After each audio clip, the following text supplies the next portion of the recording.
8th B section. My name is Kanisha. I am studying 8th B section. And வந்து இப்போ y is equal to x கிராஃபை வரையறது எப்படின்னு பார்க்கலாம். அதில் வந்து அதோடைய பாயிண்ட் எழுதிக்கலாம். -2 அப்புறம் வந்து -1 அப்புறம் 0 1 2. இதோடைய y வந்து இதோடைய பாயிண்ட் என்னென்னா -2 -1 0 1 2.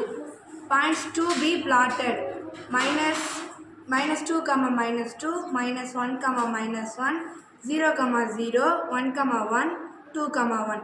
இதில் எப்படி குறிக்கிறதுன்னு பார்க்கலாம். அதில் வந்து -2, -2. -2 எந்த கோணம் ஃபஸ்ட்டு நீங்கள் எந்த கோணம் பண்ணிக்காங்க -1 -2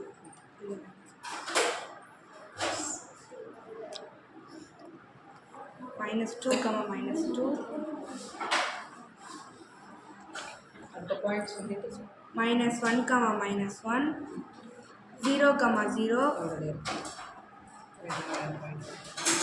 0 1, 1 2, 2. வந்து ஒரு ஸ்ட்ரெயிட் லைன்.